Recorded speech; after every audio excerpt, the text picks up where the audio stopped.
Continuamos, continúas vos, Pablo. Bueno. ¿Querés pasar para este lado? Como quieras. Dale, te agradezco. Bueno, como todo lo que comentaba Claudio, digamos, es gracias. Es una introducción, digamos, impecable, tanto como necesaria para entender, digamos, por qué Lacan se dedica a estas cosas. En realidad es la pregunta que uno se hace de entrada, ¿no? ¿Por qué? Si Freud lo dijo, y uno dice, uy, sí, Freud es complicado, pero Lacan es mucho más complicado. Sí. En realidad, uno tiene que, digamos, desasnarse de algunas cuestiones. Lacan es mucho más simple que Freud. Lacan ordena las cosas que Freud está llevando adelante, digamos, que está desarrollando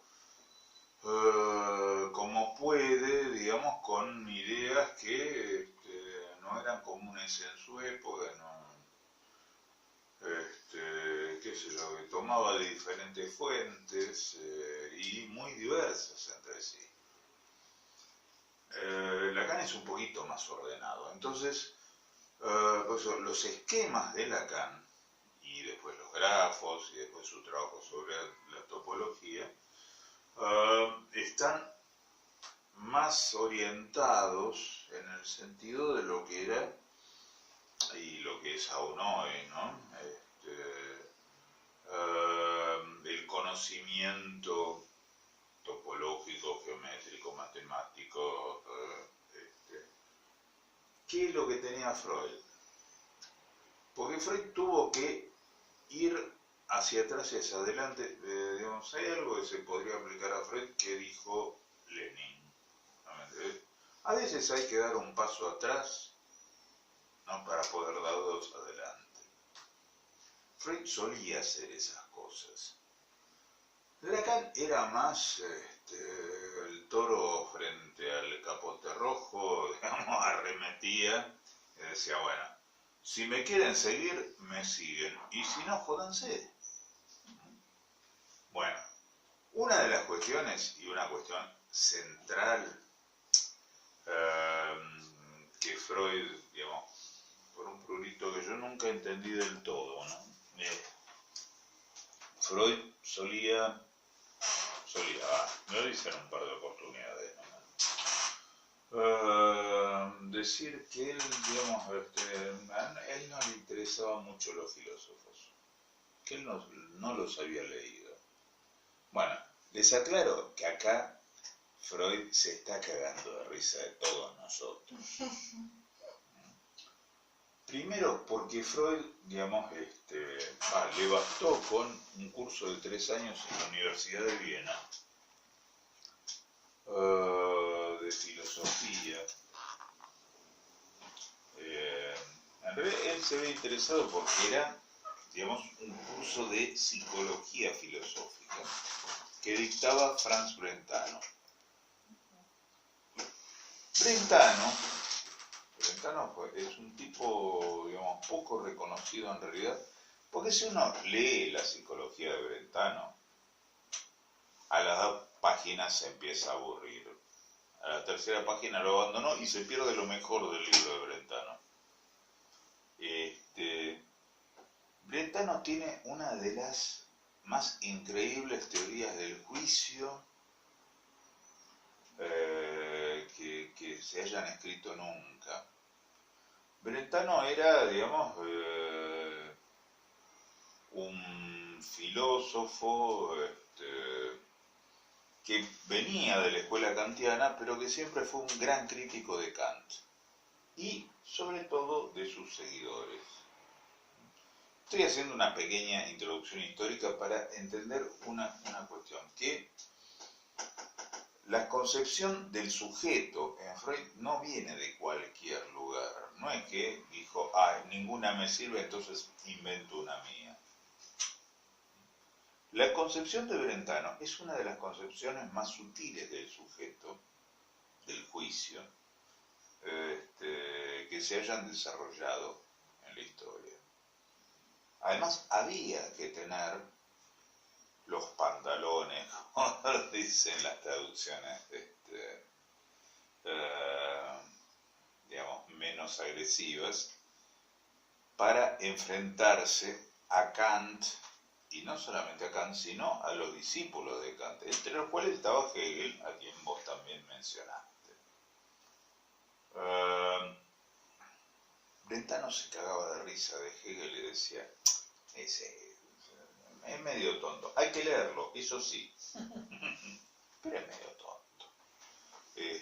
No llega a la altura de la necesidad. Y Brentano, digamos, toma una cuestión del sujeto que ni siquiera Hegel había llegado a captar, ¿no? Porque Hegel, es cierto, historiza el sujeto, y eso es a lo que vos apuntabas en un momento, ¿no? Hegel sitúa a un sujeto histórico, pero lo sitúa en cortes, al modo del positivismo, ¿no? En cortes sincrónicos sucesivos. Mientras que para Brentano, y esto es algo que puede sonar mal de repente porque, digamos, después se tergiversó, el sujeto es un sujeto intencional. Intencional con C, no intencional al modo de la teoría de conjuntos. Es un sujeto intencional, pero no quiere decir que el sujeto tenga intenciones. No quiere decir que quiera necesariamente algo, porque el sujeto no sabe lo que quiere, ni en Brentano. Esta pequeña concepción, esta idea, digamos, tal vez no muy clara en principio, Brentano la desarrolla de un modo que es muy interesante, se la transmitió a sus discípulos. Sus discípulos, por la época, además de Freud, fueron, por ejemplo, Husserl. Husserl hizo el mismo curso 2 años después que Freud. Un lógico que fundó la escuela polaca de lógica, la que dio a Lukasiewicz, a Bochensky, etcétera, que se llamaba Twardowski, y otro vienés. Viena era el centro era el ombligo del mundo en ese momento, que se llamaba Meinong y que fundó la filosofía del lenguaje, de la cual después derivará, digamos, buena parte de la filosofía norteamericana, Davidson. La cuestión es que todos parten de una idea que se puede malinterpretar apenas se dice, cuando dice, el sujeto es un sujeto intencional. ¿Qué quiere decir? Que el sujeto es un sujeto con tendencia, que el sujeto no es algo estable, sino que se dirige, aunque establece una dirección. Intencional quiere decir no más que eso. Y de hecho, Freud, digamos, tomó esta idea, ¿no? Para, ya desde el proyecto. El proyecto es un maravilloso ensayo brentaniano que después Freud reescribe fantásticamente bien 30 años después, cuando escribe La negación, o La denegación, de acuerdo a las traducciones.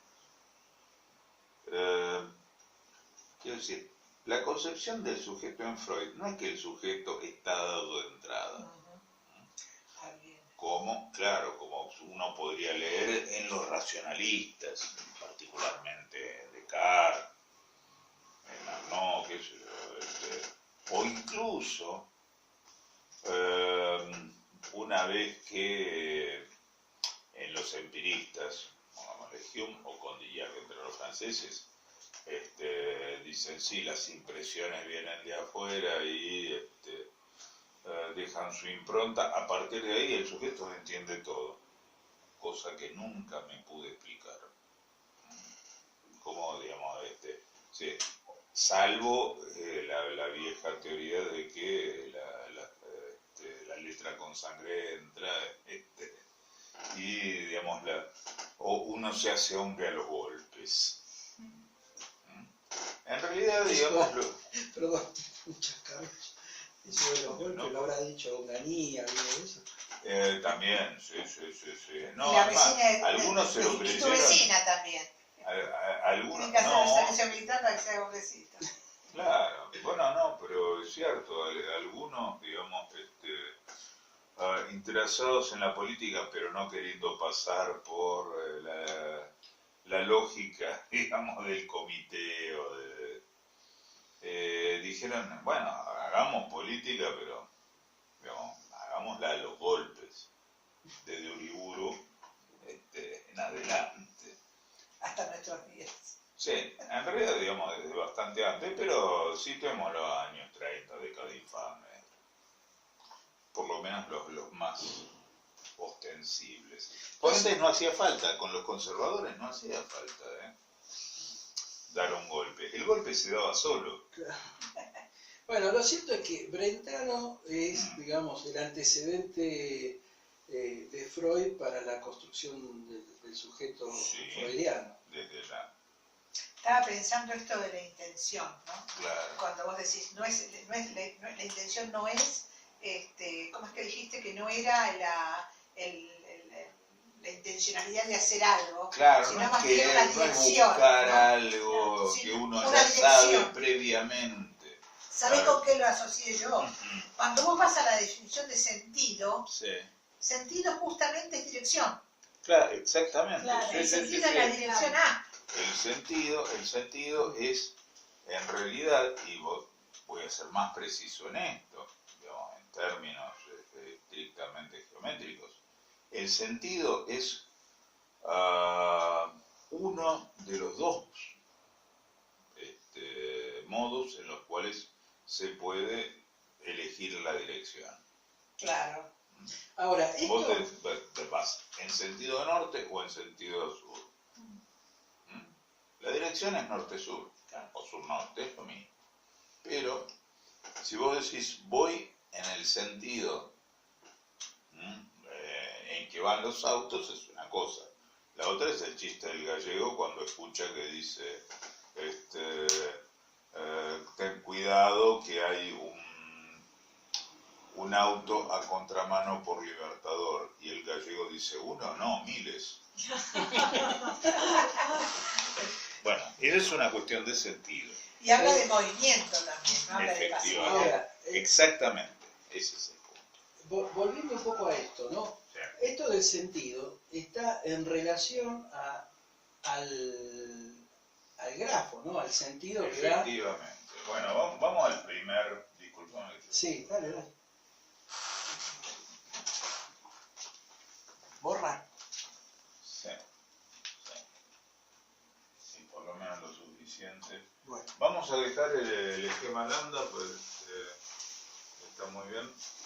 Voy a hacer una pequeña adenda. ¿Qué pasa con el esquema lambda? Porque Lacan arranca por este lado.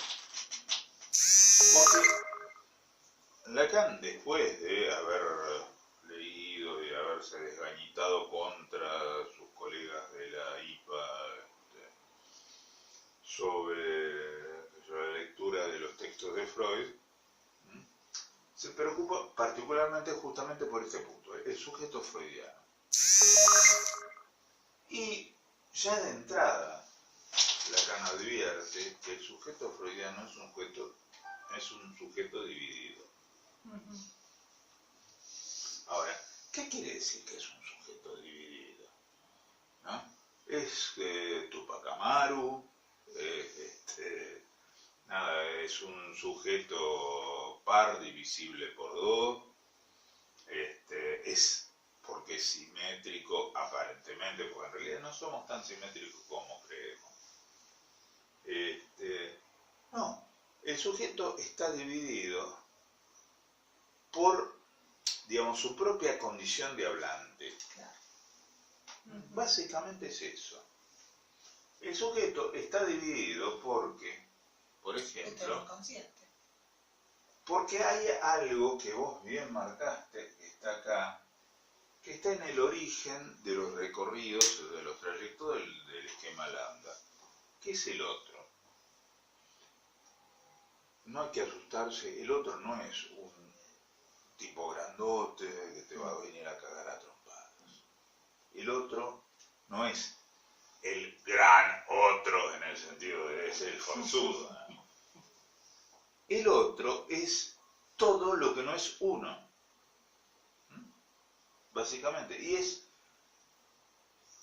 el referente de todo lo que no es uno, pero de todo lo que uno puede ser.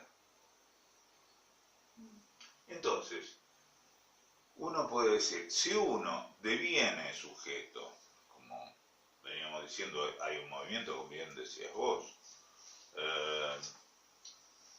no es un sujeto estático, no es, digamos, ni siquiera Spinoza es por ahí entre los racionalistas el que más se acerca a una noción interesante de sujeto, pero ni siquiera en ese caso es simplemente el sujeto de las pasiones. Entonces, conviene hacer un breve paréntesis y pensar qué se quiso decir, cosa que vos desarrollaste muy bien, digamos, a partir del racionalismo, con el término sujeto. El término sujeto es antiquísimo. El término sujeto, así, digamos, como lo conocemos, deriva del latín subjectum. ¿Qué es? ¿Saben qué quiere decir subjectum? Es echado debajo. En griego, el término es hipokeimenon, que es más o menos lo mismo. Es el tipo arrojado debajo. El sujeto es el súbdito. Sujetado a. Es el que está sujetado, es el esclavo. Ese es el sujeto. Los amos no son sujetos, por lo menos en la tradición antigua, la tradición del amo antiguo. Por eso, de hecho, y ahí sí hay que darle la derecha a Hegel, ¿no? Uno piensa en la lucha entre, que no hay lucha entre el amo y el esclavo, la dialéctica del amo y el esclavo es lucha entre amos. Ahora, cuando uno vence y el otro se reduce a la condición de esclavo, esa victoria es, uno diría, pírrica, porque en realidad, digamos, no es una gran victoria la del amo. ¿Por qué no es una gran victoria? Porque, ¿qué representa para el amo el reconocimiento del esclavo? O sea, sí, lo que busca en la lucha, la confrontación, es un reconocimiento, solo puede esperar un reconocimiento de un par, de un amo. Ahora, una vez que está sometido, es un sujeto, es un súbdito. Bueno, eso no ha cambiado con el tiempo. Entonces, cuando hablamos de sujeto, ¿de qué sujeto hablamos? Lacan lo dice claramente en un par de oportunidades. Es el sujeto, un sujeto es sujetado. Está sujetado al lenguaje. Ahora, el problema es que el lenguaje tiene que encarnarse en algún punto para que uno pueda devenir sujeto. Y entonces aparece, digamos, el gran otro. El gran otro es la encarnación del amo.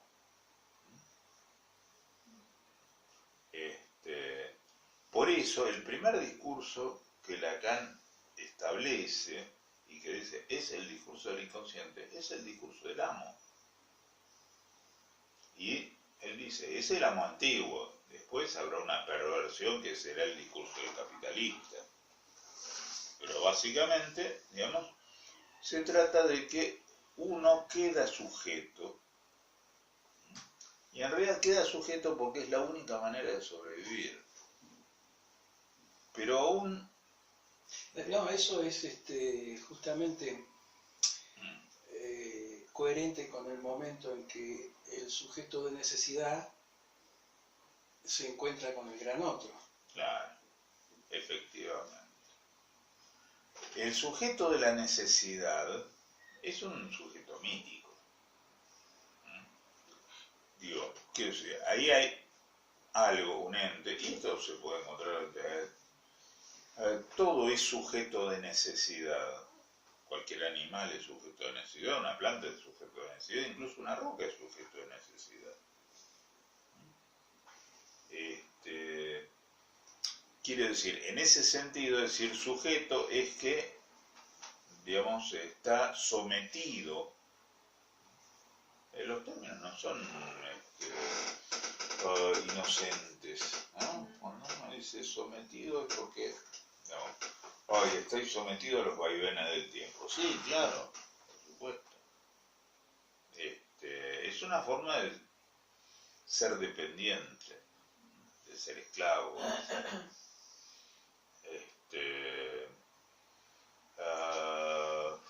No sé de qué otra modo de expresarlo, me parece bastante claro, pero es básicamente eso. Esto me recuerda lo que decías del gran otro como el referente. Claro. Yo no sé si entra lo que se me ocurre, esta frase, el referente de todos los referentes. Bueno, claro, eso sería el otro del otro.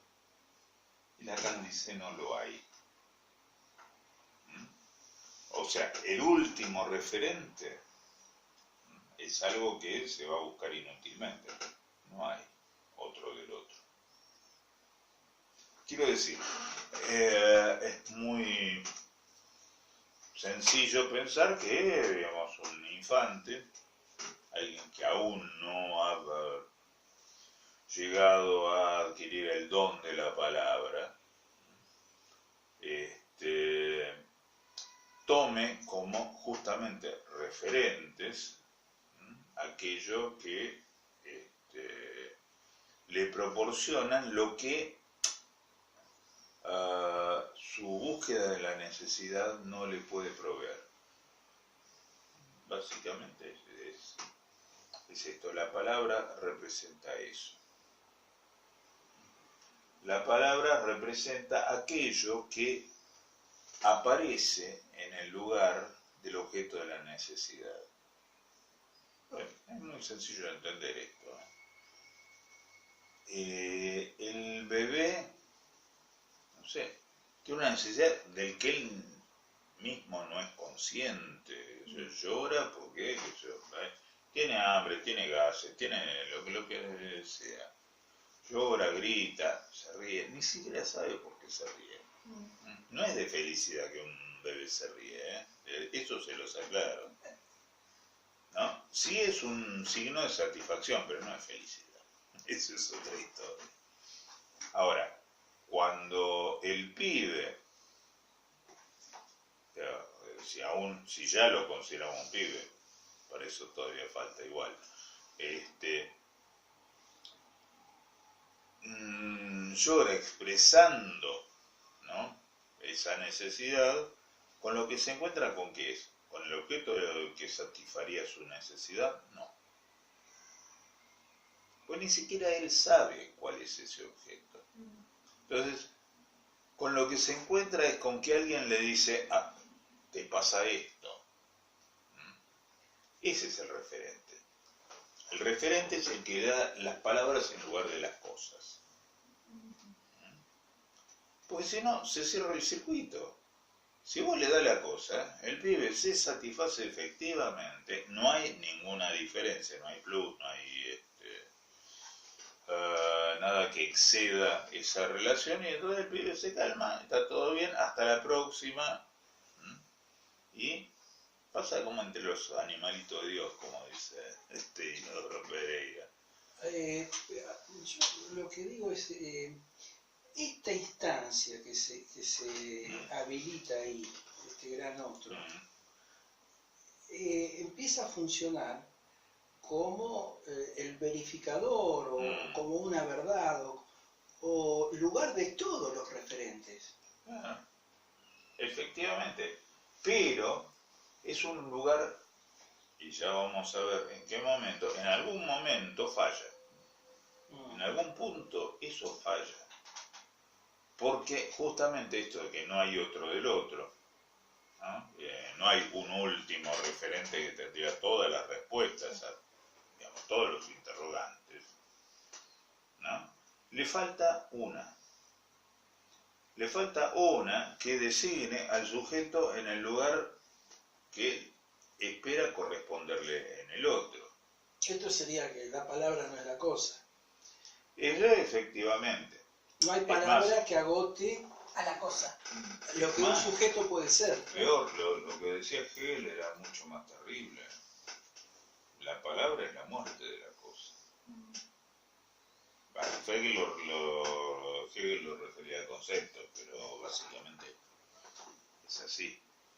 El concepto algo expresable en palabras, es la muerte de la cosa. Justamente porque Lacan no lo tomó a Hegel solamente, además porque estudió muy bien con Goyev, lo tomó a Hegel porque decía cosas increíbles. Aunque Rentano rompía un poco las pelotas. Como por ejemplo esto, ¿no? El concepto mata a la cosa. Quiere decir, uno va a buscar el objeto, la cosa, llamémoslo así, y se encuentra con que en su lugar hay una palabra. ¿Y saben por qué? Hay una cuestión que es básica en eso. Porque, digamos, si no, no seríamos humanos. Esto es absolutamente básico. Es muy raro que, digamos, la gente pase por alto esta cuestión. Porque si nosotros nos manejáramos con cosas, digo, si toda economía se basara en el trueque, sin valor, o sea, yo necesito esto, vos necesitas esto otro, nos lo intercambiamos y listo, y estamos todos contentos, entonces no haría falta ni tendría por qué hablar uno, ni habría diferencias más que las que la biología nos impone. No habría nada, digamos, que nos diga, bueno, ¿para qué entonces nos hacemos problemas? Ustedes saben que los animales no tienen problemas. Por supuesto. Bueno, los míos sí.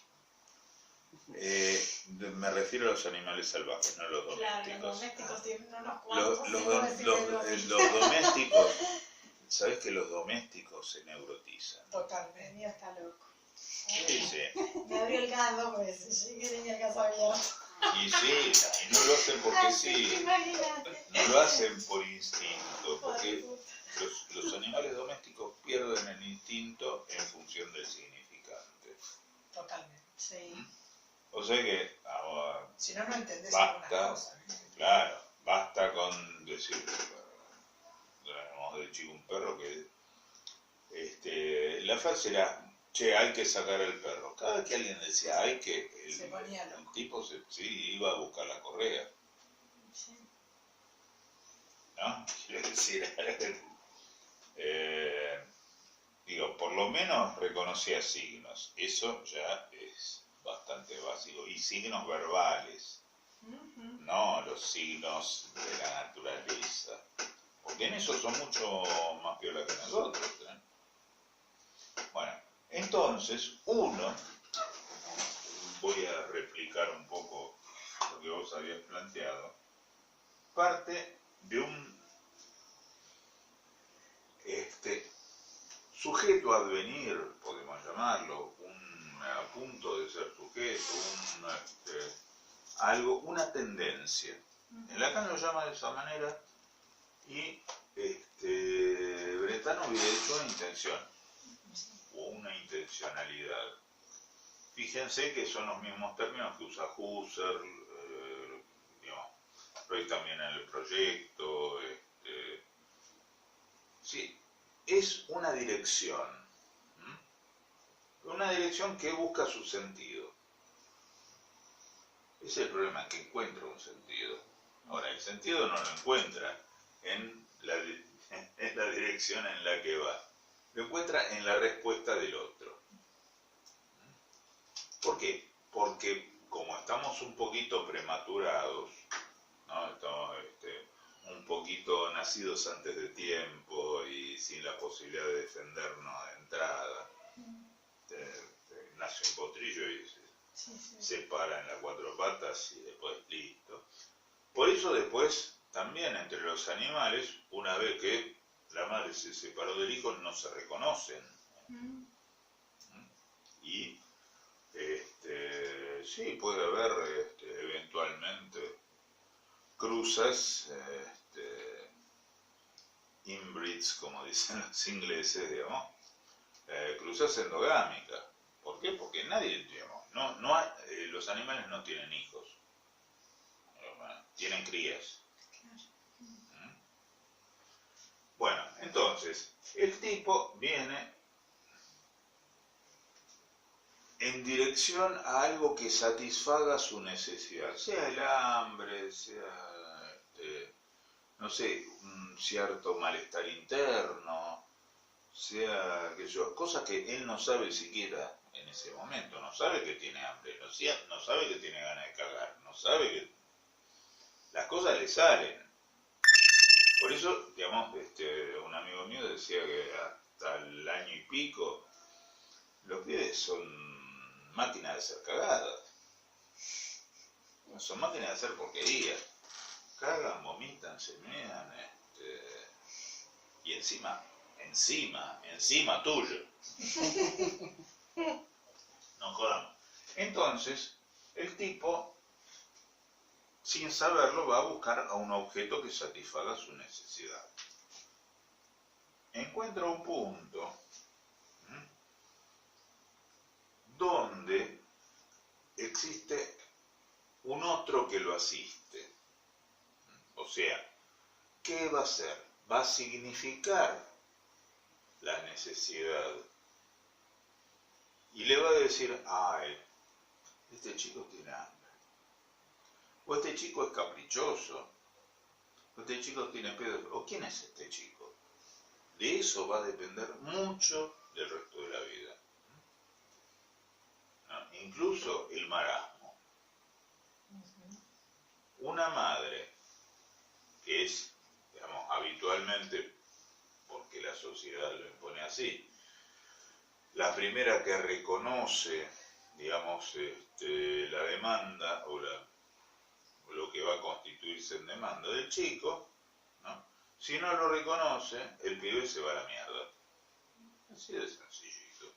Entonces, acá hay un punto, hay un otro primordial, ya vamos a ponerlo, esto ya es la segunda formulación del grafo, porque la primera es muy sencilla, la primera es así. El lenguaje va en este sentido, este protosujeto se cruza con el lenguaje en busca de su ideal, que es la satisfacción. Bueno, acá vamos a tener que encuentra con un código, en lugar del objeto que lo satisfaría, encuentra una serie de palabras que son sincrónicas, que están todas juntas, ¿no? Y entonces va a tener que buscar el modo de ordenarlas en un mensaje. Ahora, el mensaje va de acá para allá. Entonces, primero encuentra el código y después el mensaje. ¿Esto qué quiere decir? Que el mensaje es previo al sujeto. Nadie inventa un mensaje. Todo mensaje que queramos emitir ya está hecho. Ya está dicho. Después va a venir Marshall McLuhan a decir que el código es el mensaje, o digamos, el medio es el mensaje, es lo que dijo. Pero, digo, eso va a aplastar un poquito esta cosa. Pero básicamente, para que alguien encuentre el modo de decir las cosas, primero tiene que saber cómo decirlas. Primero tiene que encontrarse con un orden determinado, ¿no?, que establezca una sintaxis. Y después, digamos, y además que haya un léxico, que tenga las palabras necesarias. Una vez que puede, y esto no es fácil, pero que puede ordenar esto, entonces va a poder, digamos, decir un mensaje un poquito más coherente. Al principio va a ser una sola palabra, pero esa palabra es parte del código. Y esa palabra está suponiendo que hay otras palabras que se ordenan detrás de esa, detrás y delante. Entonces, el tipo en busca de la ansiedad encuentra el código, entonces va a construir el mensaje y el mensaje va a ir a ser reconocido por el código. Porque si este punto, este otro